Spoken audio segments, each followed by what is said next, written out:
નમસ્તે દોસ્તો, સ્વાગત છે ફરી એકવાર આપનું આપણી યુટ્યુબ ચેનલ પર। આવનારી ભરતી માટે આપણે અમુક એવા ઇમ્પોર્ટન્ટ પ્રશ્નોની ચર્ચા કરી રહ્યા છીએ। એમાં આગળ વધીએ તો જોઈએ થોડાક ઇમ્પોર્ટન્ટ પ્રશ્નો જોઈ લઈએ આજે। તો પ્રશ્ન 1 છે, નેશનલ હેલ્થ પોલિસી NHP ક્યારે શરૂ થઈ?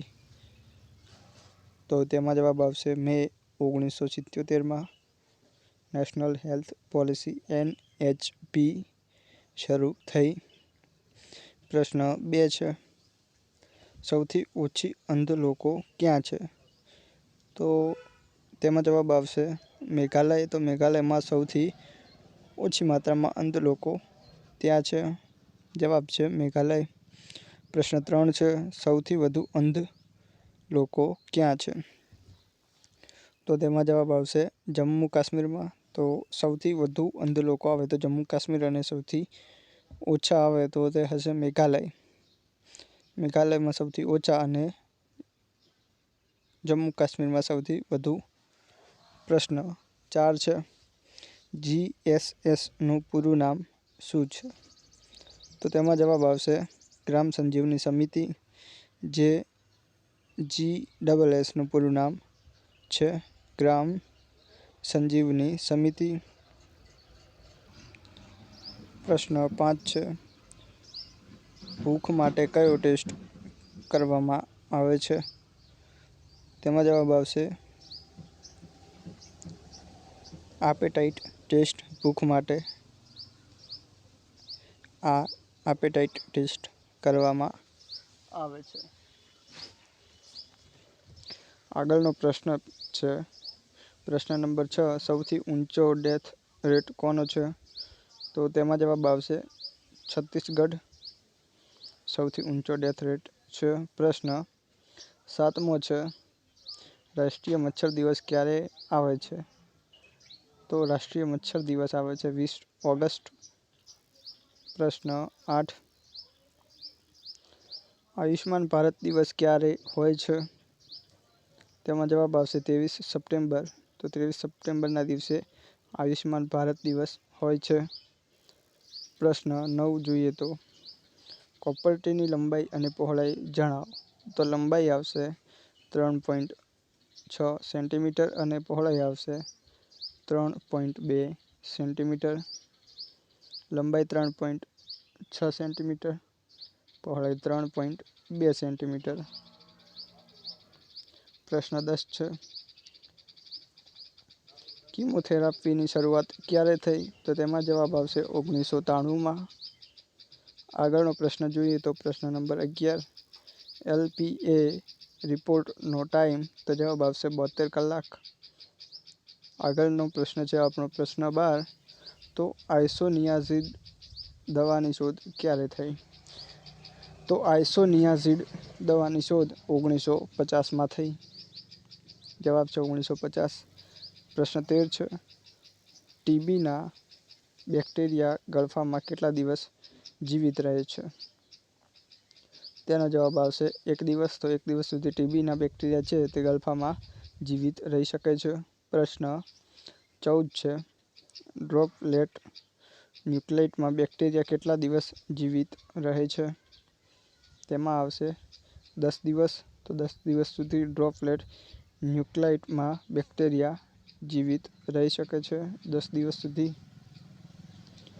જોઈએ પ્રશ્ન 15, વેક્સિન શબ્દ કોણે આપ્યો? તો વેક્સિન શબ્દ આપ્યો લુઈસ પાસ્ચરે। પ્રશ્ન 16 છે આપણો, ભારતે આજ દિન સુધી કેટલા રોગો એલિમિનેટ કરેલ છે?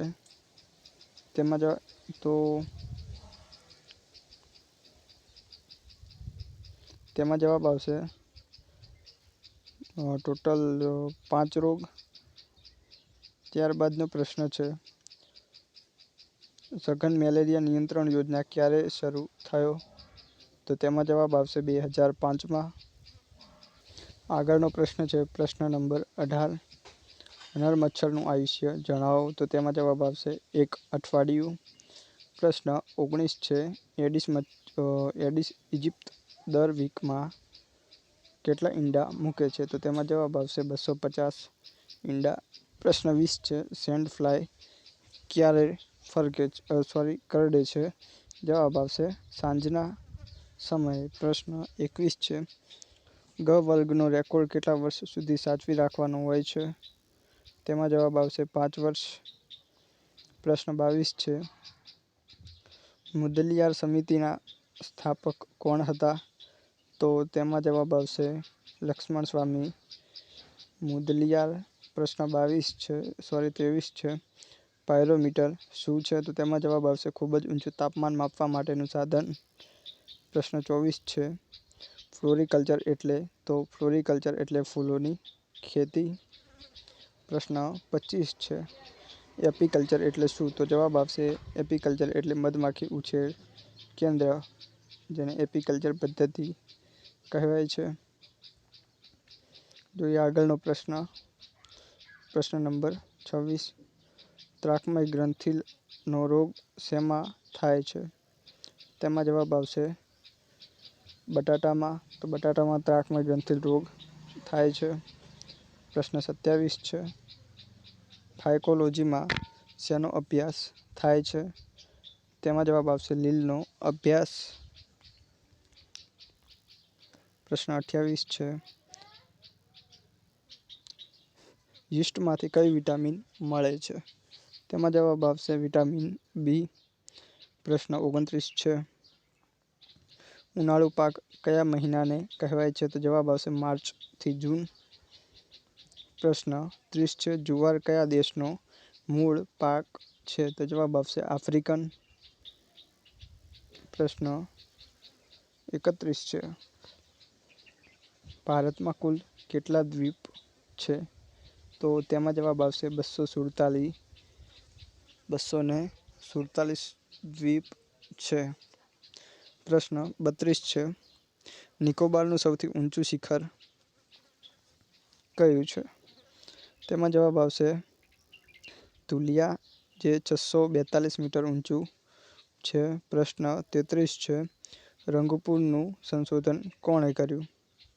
તો તેમાં જવાબ આવશે S.R. રાવ, જેમણે રંગપુરનું સંશોધન કર્યું. પ્રશ્ન 34 છે, કીર્તિ મંદિર ક્યાં આવેલ છે? તો આમાં જવાબ આવશે પોરબંદર. પોરબંદરમાં કીર્તિ મંદિર આવેલ છે. પ્રશ્ન 35 છે, ગાંધીબાગ ક્યાં આવેલ છે? તો તેમાં જવાબ આવશે ખેડા. ખેડા ખાતે ગાંધીબાગ જે છે ગાંધીબાગ તે ત્યાં આવેલ છે. પ્રશ્ન 36 છે, રેવતી કુંડ ક્યાં આવેલ છે? તો તેમાં જવાબ આવશે જુનાગઢ. જુનાગઢમાં રેવતી કુંડ આવેલ છે. પ્રશ્ન 37 છે, અડીકડીની જે વાવ છે અને નવઘણ કૂવો છે તે ક્યાં આવેલ છે? તો અડીકડીની વાવ અને નવઘણ કૂવો બંને જુનાગઢ આવેલ છે. જવાબ આવશે જુનાગઢ. પ્રશ્ન 38 છે, દાદા હરીની વાવ ક્યાં આવેલ છે? જવાબ આવશે અમદાવાદમાં. પ્રશ્ન 39 છે, માનસરોવર ક્યાં આવેલ છે? તો તેમાં જવાબ આવશે બનાસકાંઠામાં. પ્રશ્ન 40 છે, સામવેદમાં કેટલા મંત્રો આવેલા છે? તો તેમાં આવશે 1810.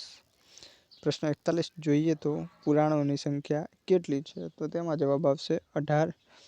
પ્રશ્ન 42, જલિયાવાલા બાગ હત્યાકાંડ ક્યારે થયું હતું? તો તેમાં જવાબ આવશે 13 એપ્રિલ 1919માં રોજ. પ્રશ્ન 43 છે, બેરોમીટરનો એકદમ નીચે આવતો પારો શું સૂચવે છે? તો તેમાં જવાબ આવશે પવનનું તોફાન. પ્રશ્ન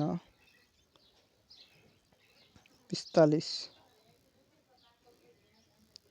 કૃત્રિમ વરસાદ માટે શેનો ઉપયોગ થાય છે? તો જવાબ આવશે સિલ્વર આયોડાઇડ. પ્રશ્ન 46 છે, વરાળને બીજા કયા નામથી ઓળખવામાં આવે છે? તો જવાબ આવશે બાષ્પ. પ્રશ્ન 47 જોઈએ તો સૂર્યગ્રહણ ક્યારે થાય છે? તો તેમાં જવાબ આવશે અમાસના. પ્રશ્ન 48 છે, ચંદ્રગ્રહણ ક્યારે થાય છે? તો તેમાં જવાબ આવશે પૂનમના. પ્રશ્ન 49, ખરતા તારાઓ તરીકે શું ઓળખાય છે? તો તેમાં જવાબ આવશે ઉલ્કા. અને પ્રશ્ન 50 છે, કોડી એટલે કેટલા નંગ થાય? તો કોડી એટલે 20 નંગ થાય.